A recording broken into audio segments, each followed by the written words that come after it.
जतानी नैहर अपना भाई के बोलाई, कौना रे सवतीन के चाटेल मलाई, कौना रे सवतीन के सैया सुनी। जतानी नैहर अपना भाई के बोलाई, कौना रे सवतीन के चाटेल मलाई। बोल जुलिया रहे कि वो कजलिया जी, तोहरा दुनु गाल प भतरऊ हो, कवना के लागल ओठल लिया जी। तोहरा दुनु गाल प भतरऊ हो, कवना के लागल ओठल लिया जी।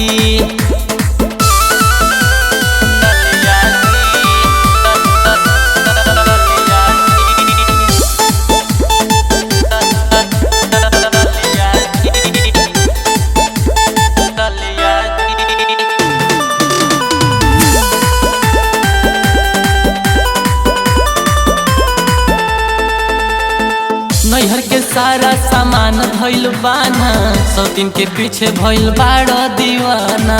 जब देखी तब वीडियो कॉल तू करेल, घरवे में कम बहरा ढेर तू रहेल। राउर खेला सब जानते राजा। नैहर के सारा सामान भइल बाना, सौतीन के पीछे भइल बाड़ो दीवाना। जब देखी तब वीडियो कॉल तू करेल, घरवे में कम बहरा ढेर तू रहेल। दुनु लइकन के न देखेला सकलिया जी, तोहरा दुनु गाल प भतरऊ हो, कवना के लागल ओठल लिया जी।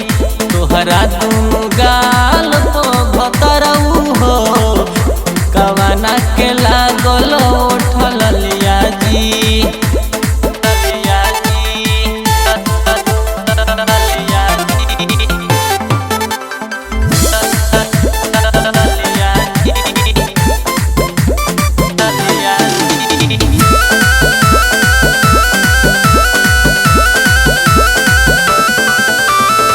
मारे लयाक तू तो छत पर चढ़ के, हमर जवानी रह जाता हर के।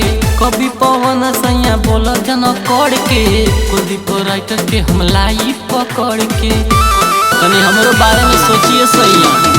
मारे लयाक तू तो छत पर चढ़ के, हमर जवानी रह जाता हर के। कभी पप्पू सैया बोली जन कर के, राइटर कुलदीप के हम लाई पकड़ के। सुनील देखले बाड़े सटक में पजरिया जी, तोहरा दुनु गाल प भतरऊ हो, कवना के लागल ओठल लिया जी। तोहरा दुनु गाल प भतरऊ हो, कवना के लागल ओठल लिया जी। जतानी नैहर अपना भाई के बोलाई, कौना रे सवतीन के चाटेल मलाई। बोल जुलिया रहे कि वो कजलिया जी, तोहरा दुनु गाल प भतरऊ हो, कवना के ला